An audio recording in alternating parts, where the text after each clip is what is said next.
morning, everyone. I'll try that now. Grand. So for this video, I just thought I'd do a day or a week in February. I'll see how my days go and how much content I get. The first job I'm at today is I'm bringing the 3645 down to the garage. There's a bit of a power drain on it, and we're having to disconnect the battery every night to get it started. And for whatever is causing the power drain is also preventing us from getting into the tractor into the low box. So first job is to get this down to the garage and let them have a look at it and see where we go from there. So there she is now in the garage. Just need a bit of work done.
Going from our house to the main road wouldn't exactly be the smoothest road ever. One of the main reasons I like to bring the 6485 with the suspension,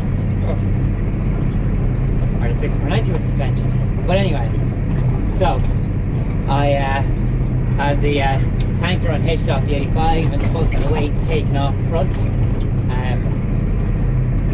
No point dragging weights an hour's journey now to pick up the baler. Yeah, I said that. Sorry. We're heading down to Tullow to pick up the baler after getting the full service and a few recalls changes on it. I didn't realise how high the baler temp on it was until the lads recommended changing chains and bearings. So we have that done. Anyway, I'm bringing the 6485 because it's the fastest in the yard, doing a whole 44 kilometers an hour, but the rest of them only just barely do about 40 and a half. The 6490 according to the GPS is about 40.8. The MX, but anyway, it doesn't matter, going fast isn't the only thing. It's just when you're on a job like this, you're not doing anything that's important really. Once I get out on the main road, literally main road, right to the dealer's door, so makes no odds. It'll take about 45 minutes to get down on this tractor, 45 minutes to get back, and whatever time I spent talking. I had to get a few parts. I didn't video it because I didn't want to be given bad ideas, but the dead man switch isn't working on it after giving up on this tractor. So I had to get a new dead man switch. I had to take the dead man off the 3645, put it on this to get it started. So I have to get a new one for 3645, or a new one for this, put in back 3645, we'll see. But other than that, not really an eventful morning. Just had a lad in looking at the wiring on the house. The Wi-Fi would be amazing at home because the house is so old. But yeah, 6485 here. I think you've seen a good bit of the inside of it, a bit of the outside, but I think it's something I'll let you know.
Haggerty's. A little bit of snow, nothing too dramatic. They did a good bit of work on it, in fairness to them. And in fairness, they're after the front cover. I'll show you when we get home. Was getting a bit rusty. The paint was chipping out of it just a Monday morning job or something. And in fairness to Haggerty's, they put a new cover onto it and got it bright as rain. So the baler looks like it's brand new now. Well, with the exception of a little bit of where the paint has been removed from all the work. But yeah, no, fair play to them. I also had a look at the AHS they have on display in front. A very impressive machine. They were very gracious and let me take it for a spin around the yard, because it's not tax jet or VOG jet. I'm not sure, but it was a lovely, lovely tractor. And they're talking about letting us take it for a day to go sowing it in the spring. It's an HS 225, and the cab is huge. Like literally, you wouldn't be able to reach it. The window's huge. It is so quiet. It'll be interesting to see what it's like in a field. I can't wait to hear people's reviews on it.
Back in, all comfortable.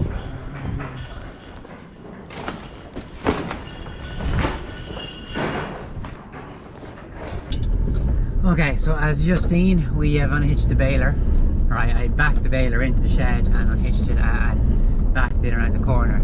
And unfortunately, space is at a premium. Although we're not doing too bad for space at the moment, but we just like to back the silage equipment into that shed we call the top slats, so that it's out of the way and isn't going to be pulled in and out the whole time. Unfortunately, as we've been getting things ready for harvest, things have been pulled in and out a little more than I would have liked. But anyway, so since I got back from Haggerty's, I actually had to go and get the Jeep tracked, this Jeep. So I was gone for about an hour, and I came home and back to bed right before it got dark, and I'm on my way down to another local dealer, a lot closer this time, to just get a few bits. Where one of the lads is servicing the hydraulics on the 6490, so he needs filters for that. I thought we had filters on the shelf, but we don't. I also need to get that dead man I mentioned earlier. The dead man is just it's what we call the cut off, so because the power off in the battery, and that's kind of it really. Yeah, no, I have parts ordered the whole time, but that's just what I need for this evening. Just it's 10 to 5 now, so I'm just flying down to get a few bits, and then I have to go to the butcher's, and then I'll be back in the yard as I get change out the dead and the switch so that we have power for in the tractor for the morning. And it'll probably be touching on 6 o'clock at that stage, so I will go in and probably do paperwork until 7. Yeah, no point being out in the dark at this time of the year.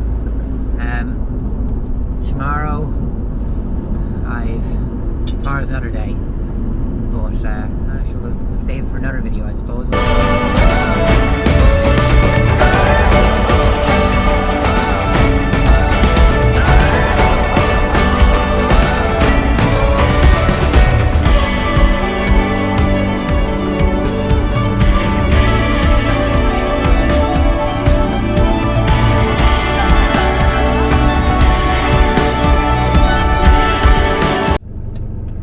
So we just left the garage there now. I have a nice big pile of filters and that to go on to the tractor.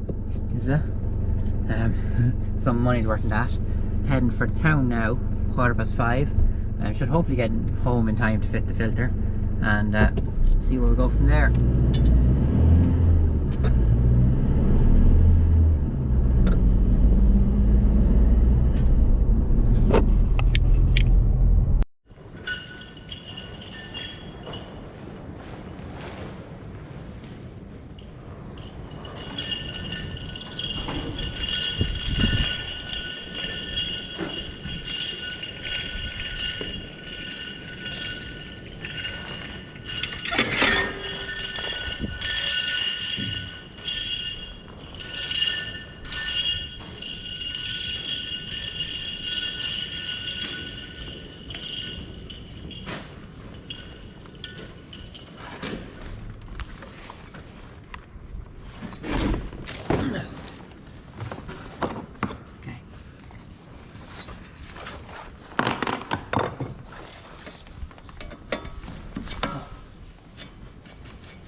Okay.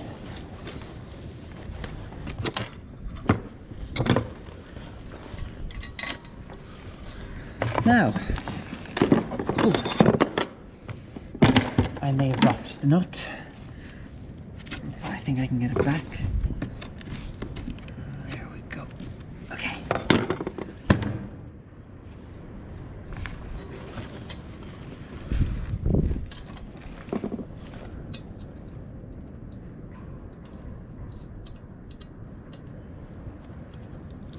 Okay. So now then. So, I don't usually spend this much time on the road. Well, I suppose I do.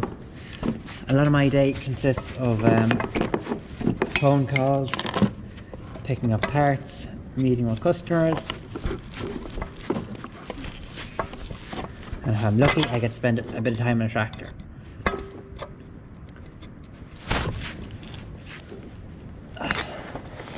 So, this is a real rarity for me to get to do something like this. So now we just reconnect the 2 wires, and in theory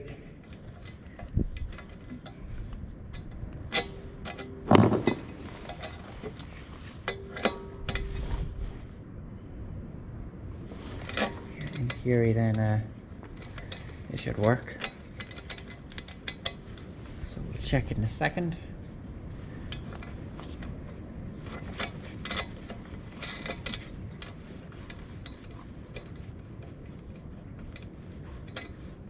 Big thing is to make sure that they're not crossed behind it, because that'll defeat the purpose. And actually, David in the garage informed me that he calls it an isolator switch. So we call it a dead man. We call it an isolator. All the same, just different names, that's all.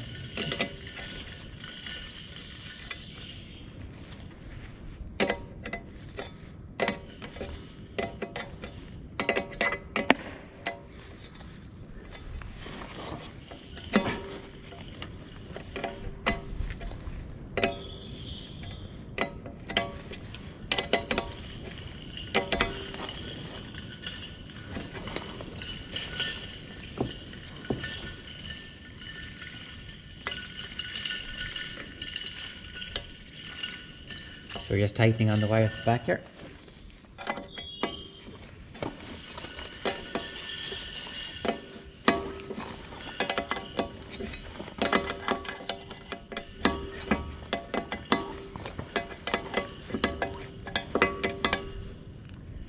And here we go now. And then we'll put this lad on like that. Right, okay. Now done. So in theory, when I turn the key, there should be no power getting to it, which is not. So if I pull this like this, we have power, and we'll see if it'll start.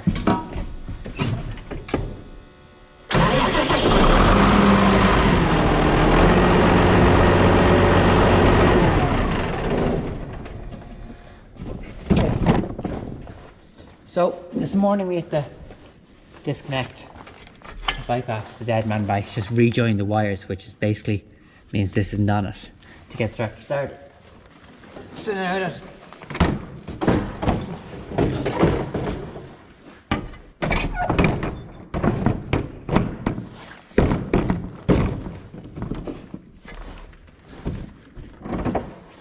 I have a new one for it, we just reconnect it and away we go again.